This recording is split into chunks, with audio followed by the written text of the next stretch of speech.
So, going to break down the College of Charleston game in some detail. I'm going to talk through what they do as a team, how Alabama I think can have some success in this game, and then we will look a little ahead at the St. Mary's and Grand Canyon game. Talk a little bit about that, who I might think will win over there, and then we'll get out of here.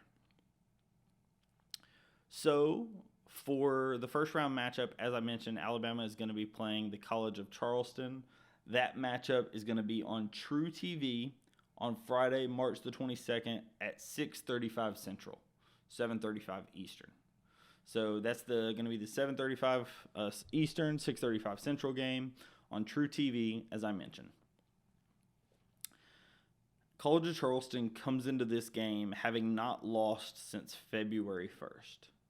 They currently hold the nation's second longest winning streak behind James Madison at 12 games. James Madison, being at 13 games currently. However, College of Charleston has only played 3 games this season inside the KenPom Top 100. Those 3 games being St. Joseph's sitting at 99, Florida Atlantic sitting at 41, and Duquesne sitting at 86. Duquesne and Florida Atlantic both find themselves in this NCAA tournament. Duquesne and Florida Atlantic were the teams that College of Charleston lost to. Their one win inside the KenPom Top 100 was St. Joseph's. That was an 89-82 margin back on December the 21st. So this is not a College of Charleston team that has many wins over the field. Looking here at the list, there is not a single team which College of Charleston beat this season that is currently in the NCAA tournament. They did play, as I mentioned, 2 teams in the field in Duquesne and Florida Atlantic. They lost to Duquesne 90-22 in the second game of the season, and they lost to Florida Atlantic 90-74 on December the 2nd. So when it comes to their record against the field, it's 0-2. When it comes to their record against the KenPom Top 100, it's 1-2. You have to like those chances. The other thing that you have to really like if you're Alabama coming into this game is College of Charleston plays a style under Pat Kelsey that is Nate Oates-esque. It is another very modern style of basketball where there will be a lot of threes taken. There will be a very fast tempo in this game. And it is very similar to what you're defending in practice every day. College of Charleston gets to those shots a different way, and that's something NATO's talked about, is, they would be digging into the style and seeing how College of Charleston gets those shots off because, each team that plays this modern style of basketball is going to shoot their threes in a different way, is going to get to their free throw or their layups and free throws in a different way. So seeing how to defend because each team is going to do it slightly differently. But at the end of the day, this is a modern style of basketball and is going to be similar to what you defend every day in practice. Additionally, College of Charleston is a team that has the 58th ranked offense and the 176th ranked defense. So this is a team that, since over the last few games, what has drug Alabama's defense down is the inability for its offense to get started. I think this is a great game for that, as College of Charleston is not a good defensive team. There is a very good chance that Alabama can have some success on offense. And as we've talked about, Alabama's, even though you don't want this to be the case, at times Alabama's success on offense has led to its success on defense. And I think that this College of Charleston matchup is a really good matchup for Alabama in that sense. That if Alabama can get started on offense and get playing at the rate that it plays at, that they can have some success against this team. Looking here at the numbers, College of Charleston is around top 60 in tempo. They are top 30 in not turning the ball over on offense. They are, very elite when it comes to non-steal turnovers. So, just throwaways, taking care of the ball if it's not taken away from the opposing team. They're 7th in the country in that. The place where they're super elite as well is they take, on average, they're 16th in the country in three-point attempts compared to overall field goal attempts. Alabama is 18th in that stat, so very, very similar numbers on the total of three-pointers taken. They average over 33s taken, so this is a game where it would not surprise me at all if you see upwards of 60, 73s taken between both teams combined in this game. This will be a very up-and-down game. The over-under for this game per Vegas is set at a 172, and I read that this is the highest over-under that has happened in a March Madness game since 2005. This is going to be a super up and down, super fun game to watch. Whether you're an Alabama fan, whether you're just a March Madness fan, this will be a very fun game to watch, just due to the styles that are going to be on the court. One thing that College of Charleston does not do, however, that often teams with this modern style try to do, and I think that it really fits into Alabama's play style, is College of Charleston does not go to the free throw line very often. They actually sit at 333rd in America at free throw attempts compared to field goal attempts. That perfectly fits into how Alabama plays. Alabama has had a propensity in some games to foul a little more than they should. And if College of Charleston is not somebody that hunts out those free throw attempts, purposely gets people in foul trouble and instead plays their style and just plays you straight up, I think that fits into not having Grant Nelson, get some cheap fouls, not having Nick Pringle get some cheap fouls, and having our ability to play the rotation we want to play, not being forced into a rotation due to the foul numbers.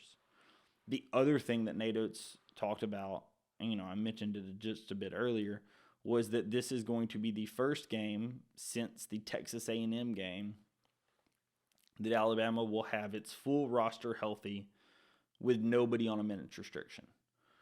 Over the last while, we've had Latrell Wrightsell out with a concussion. We've had Rylan Griffin out with a calf. Only playing on Saturday 2 weeks ago. Then on Friday in the SEC tournament, having the early exit against Florida. And then now not playing until the next Friday. Alabama gets to go about 2 weeks only playing one game. That's going to allow them to get their legs under them completely, fully rested and healthy, after all the guards playing the substantial minutes that we've talked about over and over. It's also going to allow Rylan and Latrell to be fully healthy going into this game. And I think that it's going to allow the team to be fully refreshed going into this tournament. And I think that's exactly what this team needs. This team needs the break, needs the refresher, because the end of the season with the minutes restrictions and short-staffed backcourt that we had really took a toll on this team. And you could see that later in the season. It didn't seem like Mark had the same bounce. He wasn't finishing at the same level around the rim. It seemed like some people were a step slow on offense, which was causing the offense to lag behind, which, as we've talked about, causes the defense to lag behind. So I think that this game really, all in all, fits Alabama's style very, very well. I think that this game will be very up and down, and I think that Alabama has a really good chance of winning this game. I think that this 13 matchup for Alabama is exactly what you want. KenPom has it rated as Alabama as an 11-point victor. I think that if Alabama can play its style on offense, I like it somewhere more in the 15-point range. If Alabama does not play to its intensity on offense, and allows College of Charleston to get what it wants on offense, this could be a very, very close game. So I will say that I think that Alabama has a very good shot of winning this game.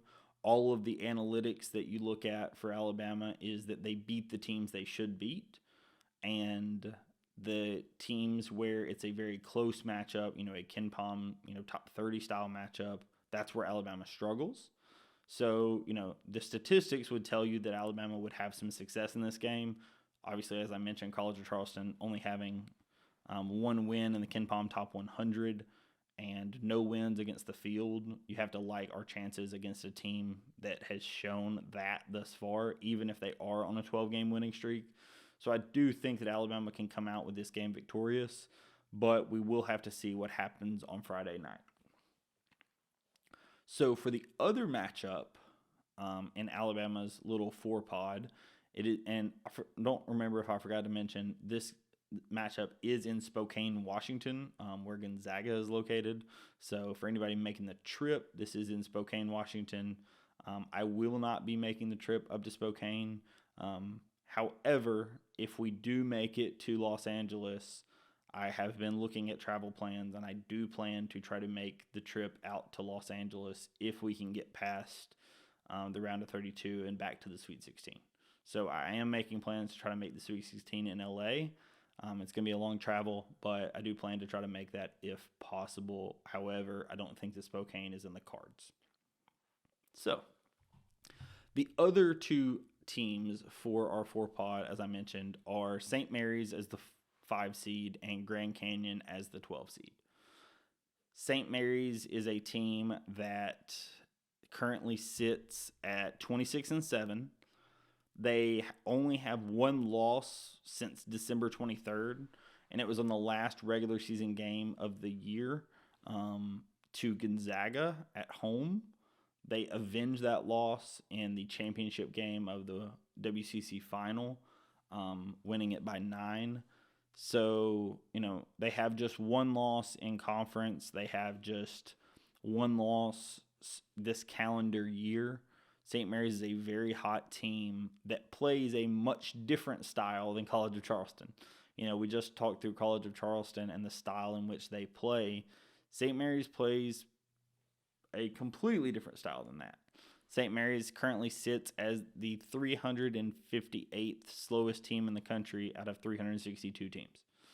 They are one of the slowest teams in the country, and they are a much better defensive team than they are offensive team.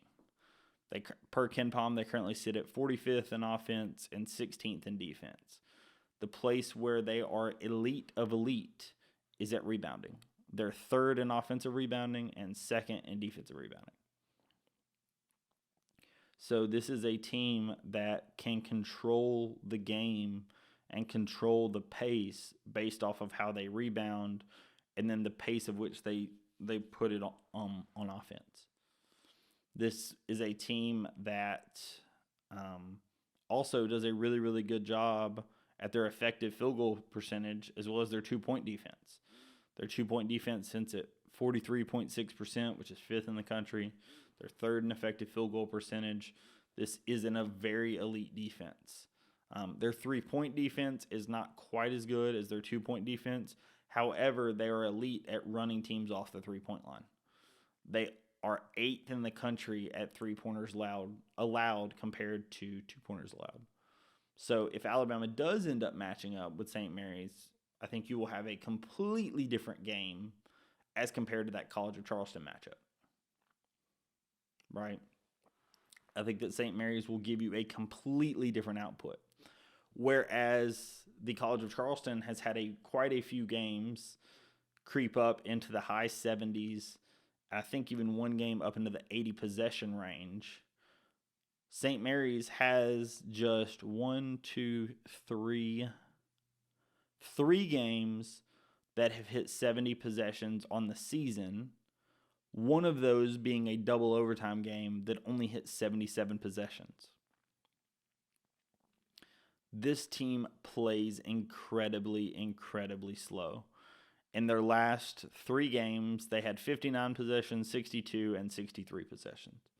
So if Alabama does end up playing St. Mary's, it will be a clash of styles where Alabama will be trying to speed up the game and St. Mary's will be trying to slow down the game.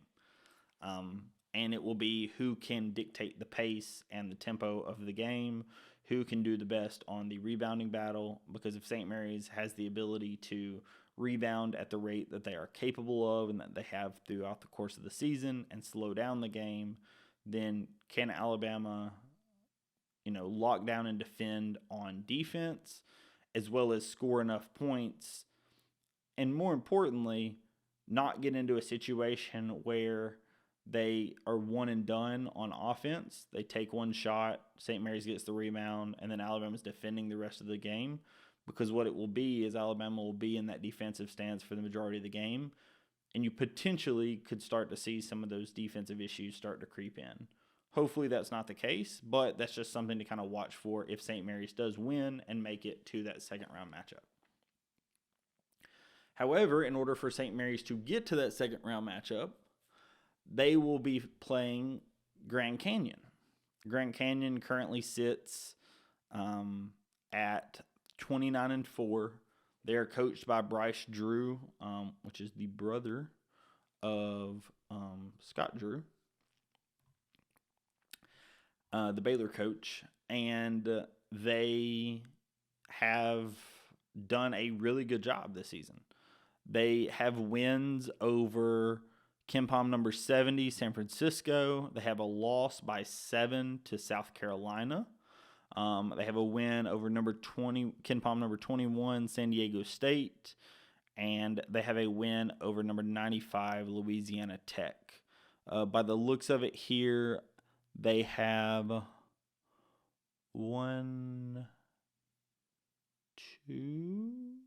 They have 2 games against teams that are in the NCAA tournament, I should say, in San Diego State and South Carolina, and they were 1-1 in those games. But as I mentioned, they are 3-1 against KenPom top 100 teams. So when you compare that to the College of Charleston matchup, Grand Canyon is a little better than that, or than College of Charleston. Grand Canyon as well is a slightly better defensive team than offensive, not quite at the level of St. Mary's where it's about 30 spots better. On the Grand Canyon side, it's just over 10 spots better on defense, but Grand Canyon does like to play a little faster. Grand Canyon sits at 74th in tempo, so this will also be a game where you will see a fight between Grand Canyon and St. Mary's as to who can control the pace of this game. My gut says the pace of this game will be very slow. Looking at the possession numbers from some of the past games from Grand Canyon, their last game was 80 possessions against UT Arlington. But prior to that, it was 69, 60, 62, 60. So they have had quite a few games here recently where the possessions were substantially slowed down, and it seems that they are not somebody that, even though they do play fast, they do not have to play fast. And so because of that, it would not surprise me at all if this is a much lower possession game. But with a lower possession game, if Grand Canyon can hit some shots and have St. Mary's playing from behind, typically a team that plays at a much slower pace does not do as well playing from behind. And with March Madness, again, styles make fights. You think back to the UMBC upset over Virginia. A big reason why that UMB upset over Virginia ends up happening is UMBC gets a lead. Virginia was just not built to score with them. UMBC got a lead, and Virginia was playing from behind the majority of that game, and they just never caught up. Virginia, notoriously is somebody that plays very slow on offense and just a more defensive style of basketball. And UMBC scores and has Virginia playing from behind and not being able to lead defense into offense, and they're able to take advantage of that and win the game. I think Grand Canyon has the ability, if Grand Canyon can shoot at the way that they are capable of. Grand Canyon is 5th in the country when it comes to free throw attempts per game. So I think that they have a good chance of getting to the line, getting easy points from the line. Grand Canyon is 10th in the country at effective field goal percentage, 10th in the country at 2-point percentage. That's not at all, not terribly far behind where St. Mary's is. St. Mary's is in the top 5. Grand Canyon's in the top 10 in both of those categories. Grand Canyon, I think, definitely has a good shot of beating St. Mary's in this game. They will have to make shots. They will have to play to their potential. But I think when you look at the games that they have played thus far this season, they've played teams and played in some big matchups that prepare them for this style of game in March. So I do think that will be a very good game. The comparison of the Alabama-Charleston game compared to the Grand Canyon-St. Mary's game will be night and dark. One game, may get up into the 80 possession range. One game may barely cross 60 possessions. So in terms of the style of basketball played in that back-to-back matchup, will be very interesting to watch for anybody that's going to be watching on TV.